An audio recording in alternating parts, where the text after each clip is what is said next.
Welcome to Conversations with Toy, a blogcast tackling life one episode at a time. This is the time to air out life's craziest moments. This space is all about speaking about life's hang-ups and ways in which we can leave better than when we started. Topics are all about ways we can find space to be better in life, love, mental space, and health.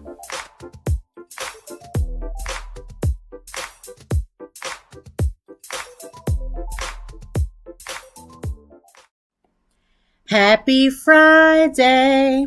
I'm hoping that you had an amazing week. All weeks are tiring, right? No matter what has been on your schedule, what's been on your plate, all weeks are tiring. So celebrate today being Friday. And although we do not live for just Friday moments, we live for all moments. Fridays are still just as exciting as any other Friday. We are in the holiday season. And I don't know what that means for you, but I am a mom and a wife, not husband, but a wife. And that means that my children energy is on 1,000. Their nervousness and countdown to Christmas is real. We have Elf on the Shelf. So all the parents who have Elf on the Shelf, you already understand. I'm not going to say too much because I know that I believe my daughter is following me on the podcast, which is fine. But all I will say is that these next couple of weeks, these are going to go super fast. We have 2 weeks to Christmas. If this is your first time listening to Conversations with Toy, welcome. I welcome you here in this space. We talk about it all from anxiety, self-care. We talk about life. We talk about relationships. We talk about stress. We talk about the weirdest things and we talk about the greatest things. And we talk about some hard conversations too when we talk about things like grief or dealing with divorce, or whatever life is going to bring your way. Not all conversations are cherries and bubbles and happiness. There are conversations that have to be hard and things that'll make us pause and things that'll make us think. But that is the whole purpose and whole way of how life works. So if this is your first time, feel comfortable, get comfortable. I'm grateful that you're here. 3 things you can do to help a podcaster. And specifically, you can do 3 things to help me that would not cost you $1. The first thing, if you have not hit that subscribe button, go ahead and hit that subscribe button, become a part of our family and community. Number 2, if you have not reviewed us, go on ahead and give us a good review. Let us know what we're doing, how you enjoy being in this space.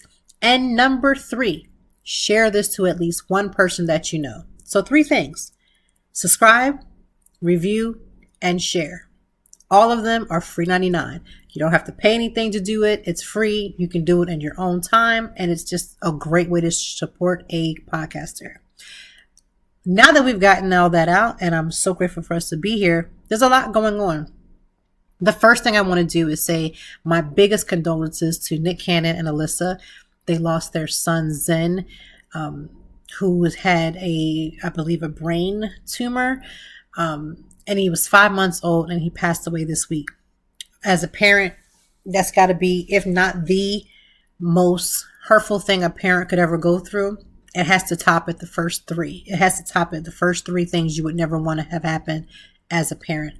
So my heart goes out to both Alyssa and Nick Cannon. I've been seeing everybody saying something about Nick Cannon, but let's not forget Zen, his mother, Alyssa, could use our love and support as well. Because losing a child, I would never want to even walk a mile in their shoes right now. So I hope that their whole family is supported and that they're all coming together to be there for one another during this difficult time. The other thing that's been going on is everyone has been up in a roar about Tristan Thompson, allegedly, because I've seen no DNA test. So who am I to be talking about what's actually happened? But allegedly, Tristan Thompson has a child on the way. And he is trying to get a gag order in place so that basically nothing can be discussed. I don't know what's going to happen. I don't need him and nobody in his team coming for me. So I will just simply say, allegedly, he has a child on the way or a child here. Whatever is going down, everyone is fully aware that he has had a relationship on and off with Khloe Kardashian, which is obviously one of the Kardashians' daughters or sisters, I should say, and the ups and downs of what people think that their relationship should be, or the fact that everybody's rooting for Khloe to finally get rid of him because, of course, We all know she deserves more. Who don't know that?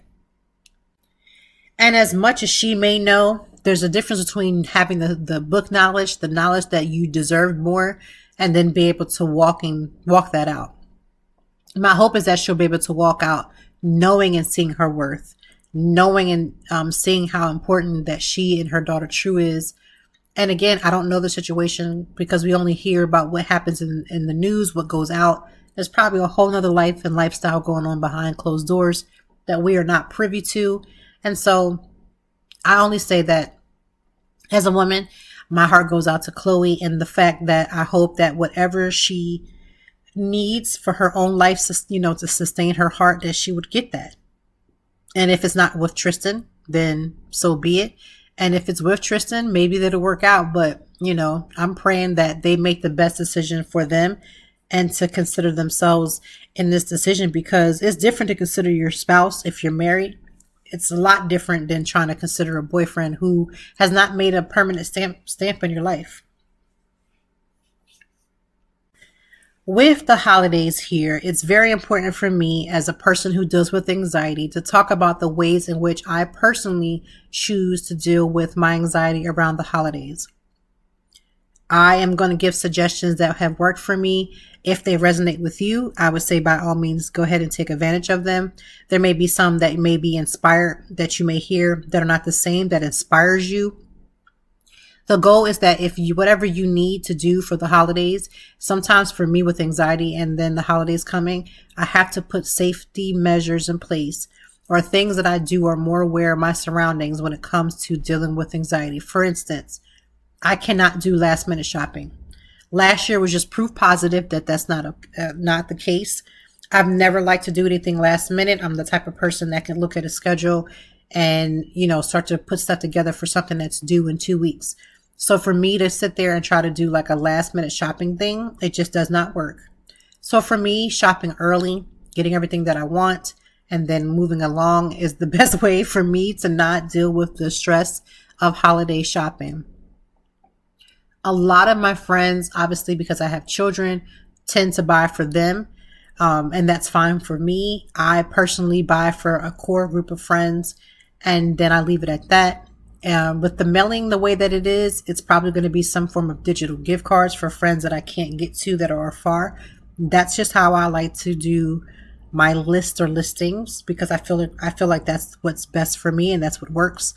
So shopping early, knowing what you want, making a list like Santa does, and checking that bad boy twice. Don't do like me with epic fails where if you figure out at the last minute that you don't have enough. So again, ordering things early enough, with the mail as it was, picking up things if you can't, try to bypass ordering things at all. Doing a store pickup is the will of the Lord for my personal life, and I'm grateful for that. So those are types of small ways when it comes to the purchasing of things. The other part of it is not purchasing things, is to actually not purchase things. So what I mean by that is I have a very long list of friends and family that I truly love with all that's within me, but I'm not buying for everybody. Saying no or putting little mental stops in places is important. As much as I love my friends and my family, for those who I have an intimate relationship with and I have a little bit closer relationship with, I will probably purchase something for. Those who I do not, I'm going to send Christmas cards out like I send to everyone and calling it a day.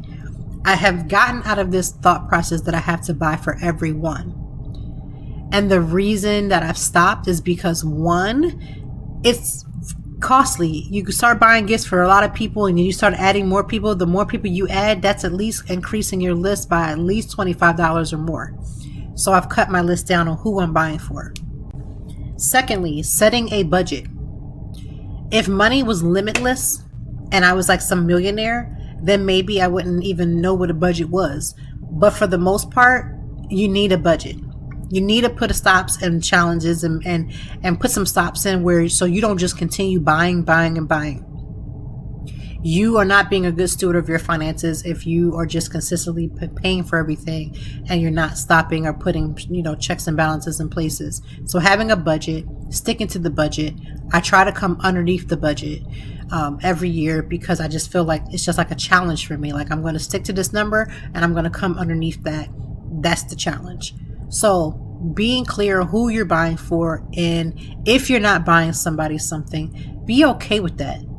I think people are more understanding now because we've all gone through the panoramic, that are still going through the panoramic, that you don't have to do everything for everyone. I think we really have learned some huge lessons. But now that the world is opening up, don't forget those lessons. Like, you cannot do for everybody, so don't try to overdo. Another way for me to combat my holiday stress is the power of no. So this has nothing to do with just buying things. The power of no extends itself to knowing that you can't be at everything. So some days, having days on your calendar where you don't allow scheduling to go down. I have been putting, this week, I had 2 days where I just had to put a non-negotiable.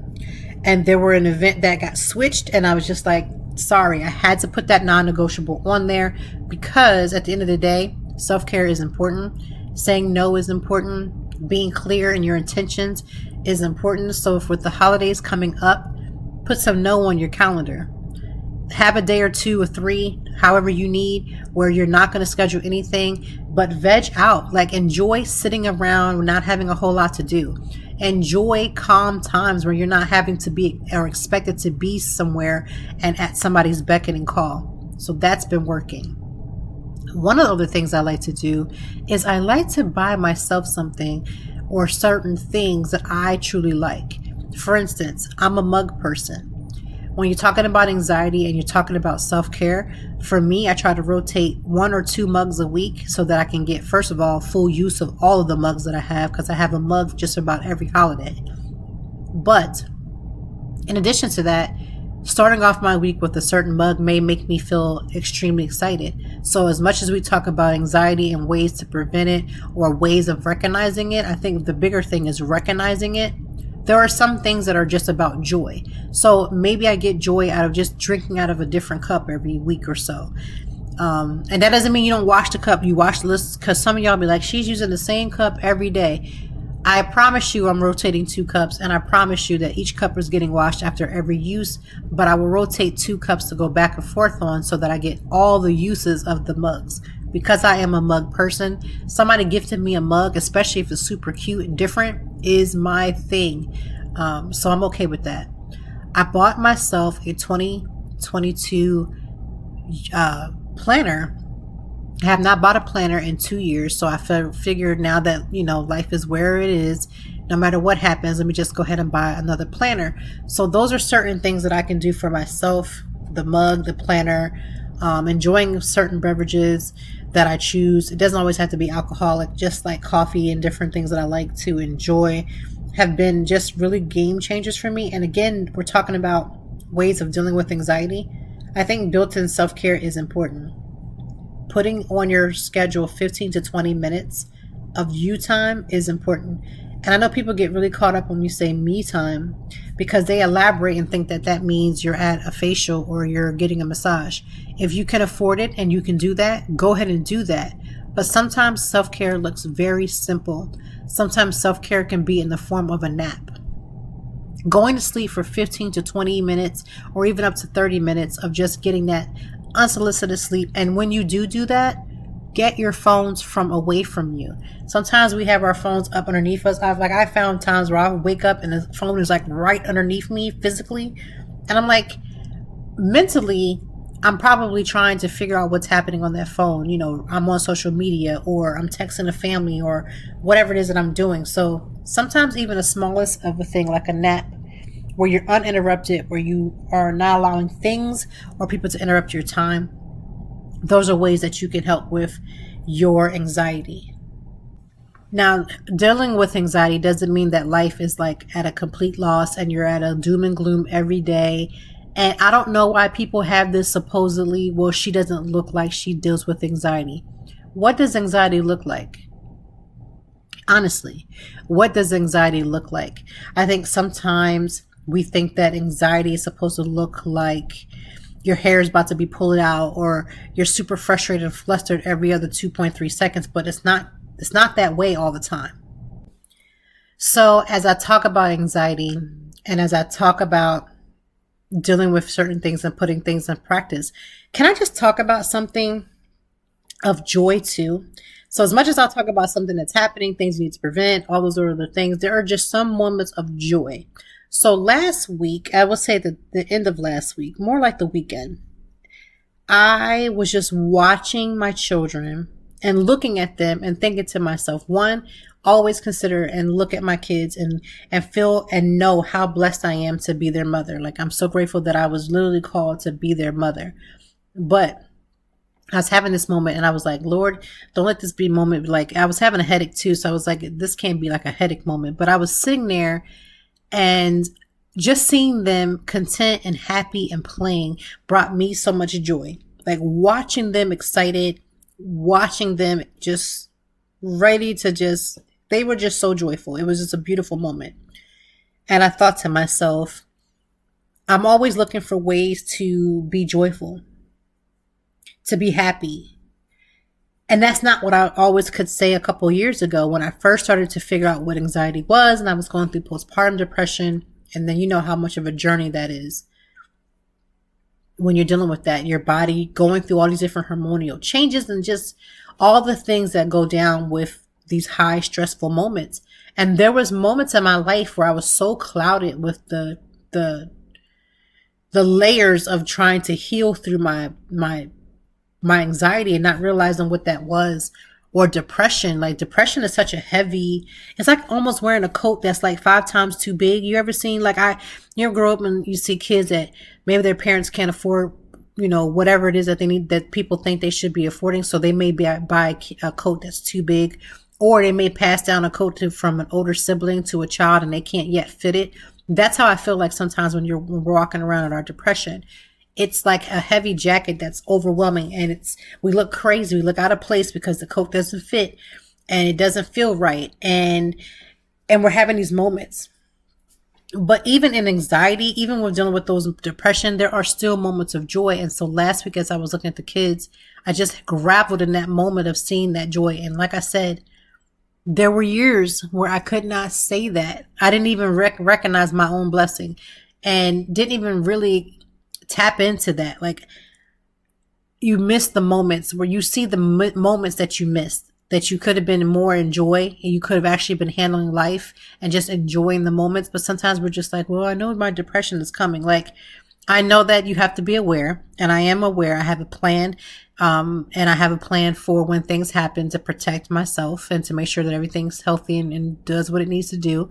But then there are just those moments when you just have to allow yourself to have joy. And joy is not something that we earn.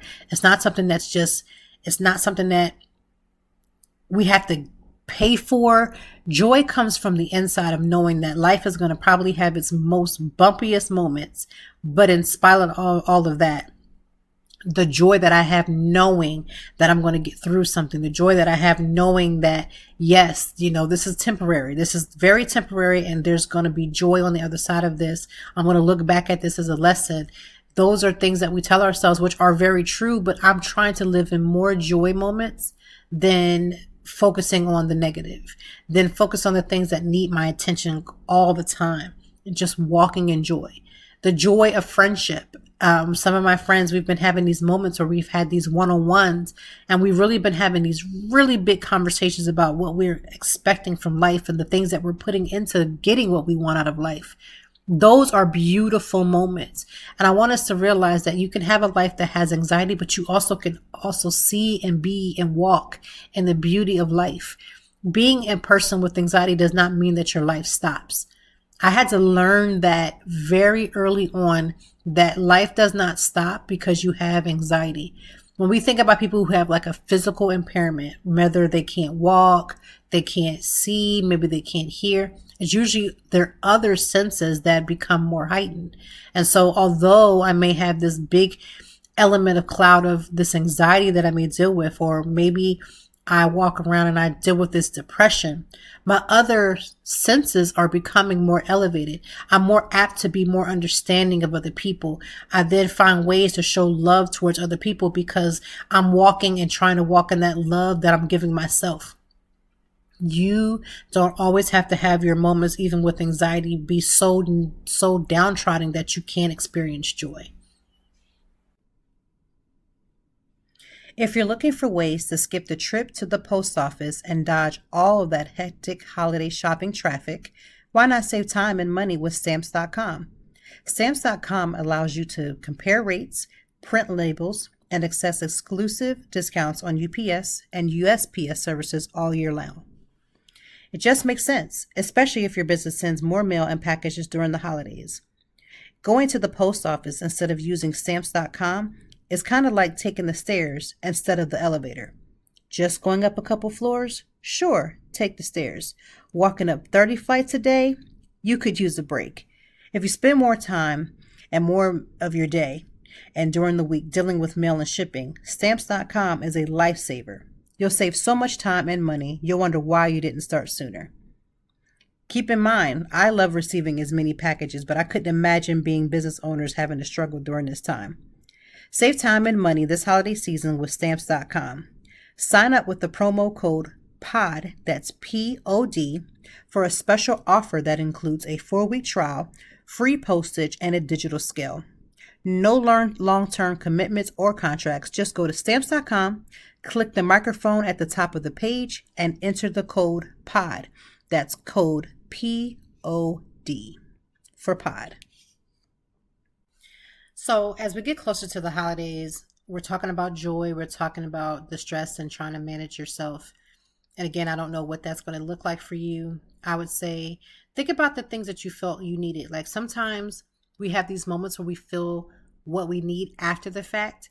Think about those moments when you've had those times and try to implement the needs before they become unmet needs. Like meet the actual need. If you need a break, then actually meet that need versus waiting till you're overwhelmed and saying to yourself what you should have done. I always think about those moments and say, okay, the next time, and then actually try to implement that actual next time step. But I wanted to talk about one childhood memory, I guess around the holidays that I had. When I was younger, there used to be this. So I'm 40. Let's just get that out the way. So there was this doll, the Magic Nursery doll. And so the Magic Nursery doll, the beauty of it was that you got this doll. You didn't know if it was a girl or a boy. You had this almost like a packet, and you put it in the water and it would dissolve. And inside of it would be like a plastic covering, and it would tell you if you had a girl. It'd have like a birth certificate in it. It had all kinds of things in there. And you couldn't tell me that first of all, I wanted this doll so bad as a kid. I'm a twin, so one gets twin. You know what a twins is like, when one gets, everybody got. So being that we're two girl twins, and we both wanted this Magic Nursery, I was like, we're not going to get this doll. And so my sister and I went to bed Christmas Eve. I don't remember how old we were. And we were like, we're not going to get it. So let's not have our hopes up too high. We're probably not going to get it. Yada, yada, yada. So trying to, do that whole kid thing where you jinx yourself from it. Like, you're going to be okay. Like, you're not going to get it. Let's just protect ourselves. And so the Christmas came and we got the doll. And you would have thought we hit the actual lottery. Like as a kid, I think about my kids and how excited they get about the things that they ask for. My kids are extremely humble. I would give them the world. They ask for little. And, I want to give them as much as I can. But let me tell you, so that Magic Nursery doll that my parents got me that year, that probably was like a moment. Because again, I'd be trying to tell myself, no, I'm not going to receive it. This isn't going to happen. And, kids, they tell themselves that just to say it. But we got it that year. And it was absolutely everything that we could have wanted. So here we are, little girls with our Magic Nursery babies. We both got brown skin ones, obviously, because, we some brown babies. And so we got these baby dolls. We were playing with them. They were everything. And that was such a great moment. So that's one childhood memory that I have of Christmas that was like extremely, extremely good. I also think that same year, so this is how I know I'm doing to date myself. So that was actually the same year that the Sega Genesis came out. I did not ask for a Sega Genesis. So I honestly think it was one of those situations where my dad really must have wanted it. And so he got it. And it was like the games were like for us, or maybe they just got it as a family gift. But we got a Sega Genesis that year. I love that Sega Genesis, but I also love that Magic Nursery doll. And that was one of my things. So my dad, when I was younger, he would, we didn't have any fireplace. So to have one of those cardboard fireplaces that looked like a fireplace but wasn't. So on top of this cardboard fireplace, he would set up like food, and he would have all this stuff there, you know, sitting on top of it, like candies and fruit, nuts, all kinds of stuff. And as a kid, I just was excited because there was fruit, candy, and nuts on top of a fake fireplace. So I would just go and eat it and wouldn't even think anything of it. But now as an adult, when I look back at that, I remember now that my grandfather, who still does to this day, he does the same thing. So he would have this huge table, and my grandfather would put all kinds of food and trinkets and candies. I mean, like the old school candy trains and things like that. And my dad was doing the same thing. He literally was doing the same thing in his own way. So it's amazing how you don't realize it until you become grown, like my mother would say. And you realize the traditions that you pass down to your family that you don't realize is happening. Growing up, my parents would make a big Christmas breakfast. But one of the things not my grandfather, but my dad did was he made cinnamon rolls. And every Christmas we would wake up to the smell of cinnamon rolls. Kind of how we kind of woke up for Christmas. So, you know, kids get up at the crack of Jesus on Christmas Day. So 4 or 5 o'clock in the morning, my parents probably just went to sleep, now that I'm old enough to realize. And they get up and they got these warm cinnamon rolls going, and they're just making the holidays what they're making it. And I realized and catch the vision a couple years ago. My sister was living with us, and she was like, are you making cinnamon rolls? And I'm like, of course I'm making cinnamon rolls. I make them every year. But not even correlating the fact that my dad would do the same thing for us. We would wake up to cinnamon rolls, and here I am with my own family making cinnamon rolls. That's why it's important for people in general to have good moments and have these, you know, moments that you can pass to your children, because we pass everything. We pass everything negative, wrong. The things you say not to do, they do. The things you say don't go there, they go. Like, we pass those moments all the time. We pass trauma if we're not careful. We don't heal ourselves. We pass that to our children as well. So don't forget to pass some of the good traditions. Don't forget to pass some of those good moments and share them with your family. Our family, we do a lot of things that wasn't done as a kid for myself. And I'm passing that to my children. I hope they can catch and pass a couple of those things on, because I feel like when you pass that memory on, you pass a part of the person that created the memory, and they stay with you. I pray like all the time. Like, I will go into, and I am vegan. I have had some amazing vegan cinnamon rolls since I've turned vegan 3-4 years ago. But I never even desire them. Like, I don't even desire them unless somebody literally is going out their way to make them. It's not even on the top of my list. Like, some people, when they turn vegan, they make everything that they've ever had that, you know, before they became vegan. For me, that's just not one of those foods where I'm like, let me go ahead and make this. Because first of all, I feel like the aggravation. But during the holidays, I specifically go out of my way to find cinnamon rolls or the things I need to make cinnamon rolls, because it's a memory that I don't even realize, the sense of smell that I wake up that gives me a sense of calm from my childhood. So to all the parents that are listening, continue to make those memories, because you will live in those memories. I would imagine that my children are going to, first of all, grow up to be healthy, beautiful human beings, and they remember something that I did. Like, we give them an ornament every year, and their new ornament this year, we write the date and their names on them. And so they have, or will have, Lord's will, their own collection of ornaments to take with them that are from their childhood. I hope they would do that for their children. I would hope that somebody's going to make a cinnamon roll. I would hope that something that I've done, especially if it's something beautiful and makes them think highly of me, that they would be passing that along. So parents, pass along the memories. The holidays are stressful too. As much as they are filled with beautiful memories, they are also filled with moments of loss. There are so many people who unfortunately are not making it to the next holidays. And so people are really trying to move along and move forward in life, also feeling this moment of grief. Some people are losing their jobs around the holiday. What's the name of that company? Better Help Mortgage, I believe it's called. Fired them people via Zoom. Now think about every family that's affected. Now I don't know what type of severance pay they're going to get. God forbid somebody just started. What severance pay do you even give them?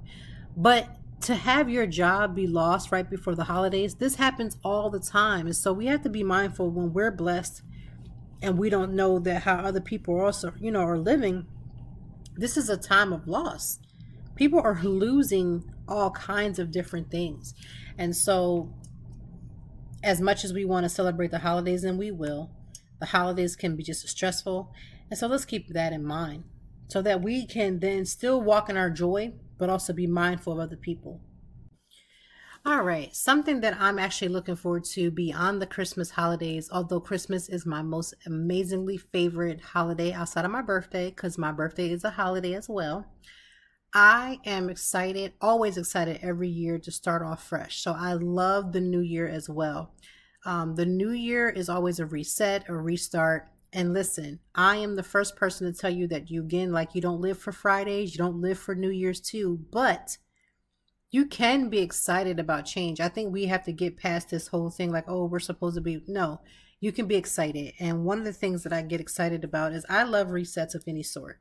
So in my house, we have reset moments. So let's say, for instance, the kids are up, they're waking up, they're having a hard time. Everybody's all over the place. The parents are starting to get a little frustrated. The kids are getting frustrated. And so instead of everybody just screaming and hollering and going off a deep end, we just call a reset. Now, that doesn't mean that whatever has happened prior to is all of a sudden gone and all of a sudden life didn't exist. What it says is it acknowledges the fact that something wasn't going okay. There may have been words that may have been said. Let's find a way to apologize and find a way to communicate better and effectively. But let's also reset this moment. And so I reset all the time. Our kids reset in our home. They're very used to doing so. I've had times where I had to call them at school and say, let's have a reset moment. So resets are very beautiful. They are amazing how they renew your mind. You get excited about life again. You get to redo a moment. And 2022 will be a new year, Lord's will. And it'll give us a time to reset. And you can reset anything. I reset at the beginning of the month. You can reset each week. You can reset each day. But it's something as special about a new year. Now, trust me, you can go from 2021 into 2022 carrying the same load that you had in 2021 if you're not even mindful of making that promise to yourself, of honoring and loving yourself, and then doing the work to get past whatever traumas, and things that you're bringing into the next year. But for the new year, it's always important for us to have that reset moment so that we can find ourselves grounded in new expectations. There are going to be people who are going to set new fitness goals. And instead of coming down on them saying, well, you set that same goal last year, just encourage them that this is their year to do it.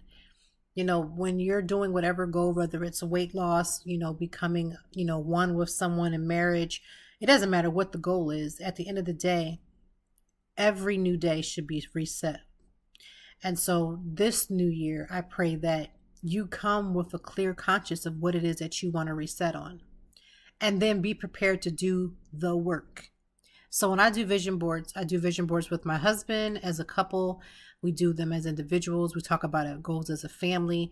And we talk about how we're going to get there, right? It's always a great thing to have I'm going to do a wish list or ways in which ways, I'm going to have this better job or I'm going to have this more money. But then it's like, hey, if you want a better job, are you willing to maybe take some after hour schooling, maybe get some certifications to do so, right? Or maybe I want to lose weight, but are you willing to willing to meal prep? There are things that you do in order to get to where you want to be. And so now with the new year just around the corner, don't forget that. Like, don't make your vision board as a hope list that you put a car and some other things on top of this board and you pray that it just pops out of the earth. I promise you it won't. But if you're consistent and you're trying every single day and you're making the moves, even if you fail, to become that much better in what area that you're focused on, it will happen, because you can't be focused without doing the work, right? There's no way I can sit up there and be hungry, see a cheese sandwich that somebody is holding out for me and just stare at it. Like, it's not going to get into my stomach until I walk towards it. But that walking towards it is about having a plan. So what are your plans to get to your next level? What are your plans for how you're going to achieve this goal? Let's also write down the goal and the steps to take to reach that goal. And the steps to take to reach that goal are not going to look the same. What I may have to do to get to that goal may be different than how you may need to do to get to the same goal. But the goal is to get to your actual goals and make them happen. So focusing on the reset of the 2022 year as it's about to hit is important. Don't let somebody tell you that, oh, making goals is dumb. This is ridiculous. A lot of people can get more things done when they write it down. Because when you write it down, you become more accountable. When I look at my vision board, I have it right in next to my bed when I wake up in the morning. It's not that I'm staring at it like, it's something crazy. It's not like I'm praying to it or have any other spiritual craziness going on for me. It's just that when I'm looking at it, I'm like, okay, what can I do today to get this list going? What can I do today to make this goal happen? Okay, what can I add to make a difference that this will get me 5 steps closer? Are you going to have moments where you're going to fall 2 steps back? Yep. But you got to dust yourself and continue to go, because I'm trying to get to the goal, not looking at the goal. I want to get to it so I can make a new goal.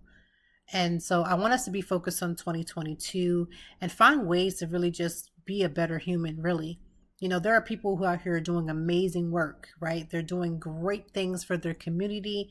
They're doing great things for other people. But I want us to make sure that not only we're doing great things for ourselves and other people, but that we're enjoying the life that we're living. So many people have some of the very things that others would truly just desire and have in their life, but they're so focused on movement and movement and movement that they're not enjoying it.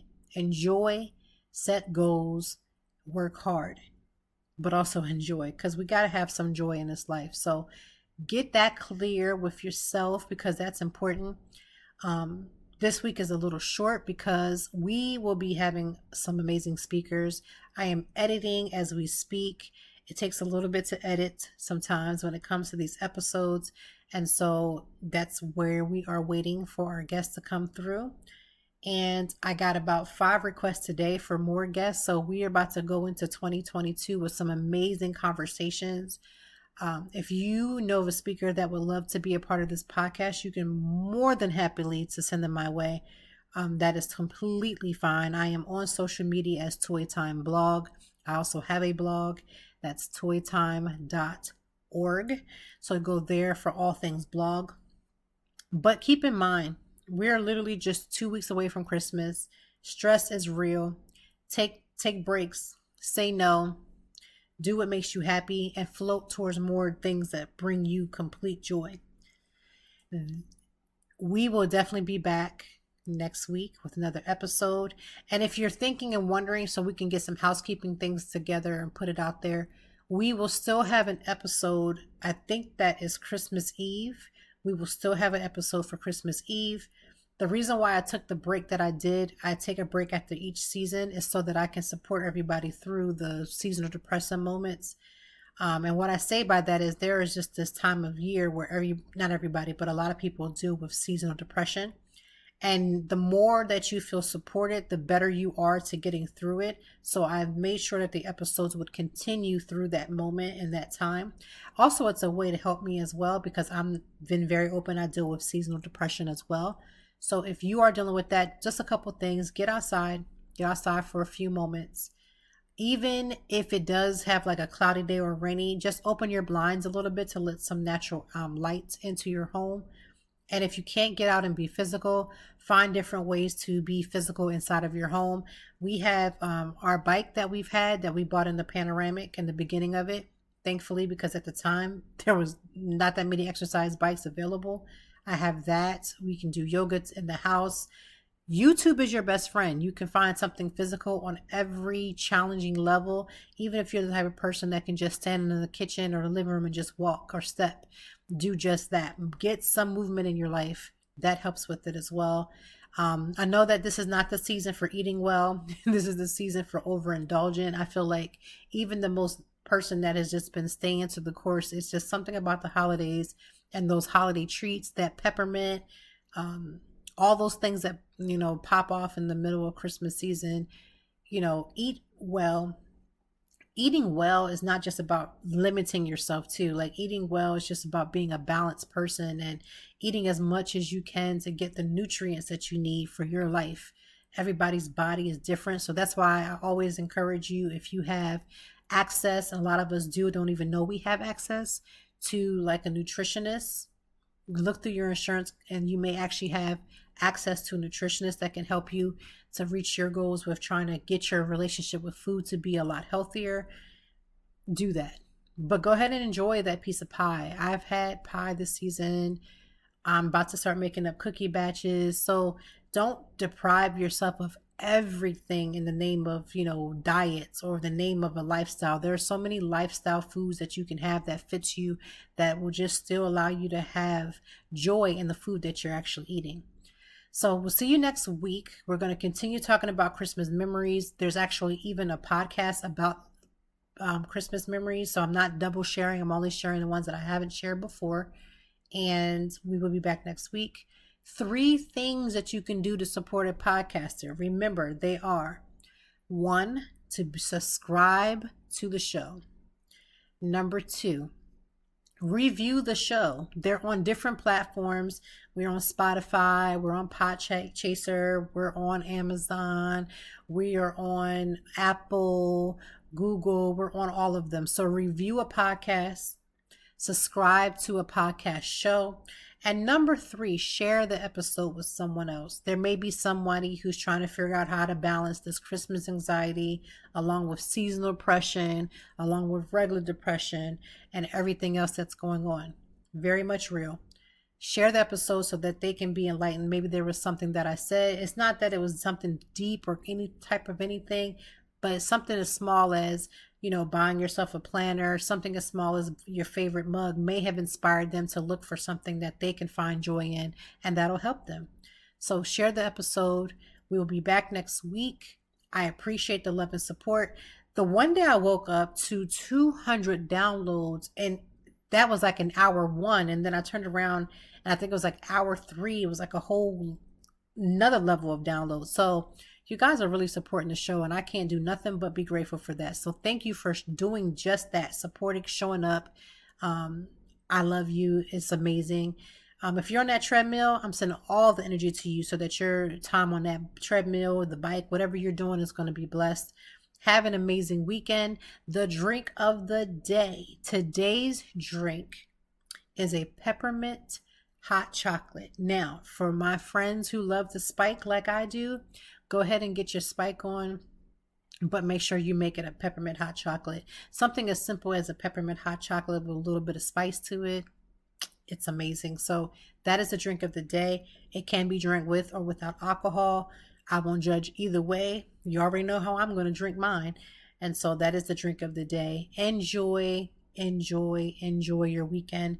Remember to find one activity that you feel is really bringing you some type of joy. Self-care is not just something that you do on Sundays. Self-care is really mental health care. It's also just regular health care. And it's just about being important and about thinking about yourself in a way that you give yourself the same level of importance that you give all the other areas of your life to you, and making sure that you fulfill yourself the way that you need to, as far as giving your cup a little bit of what you need, filling your cup up every day. So do that. We'll see you next week.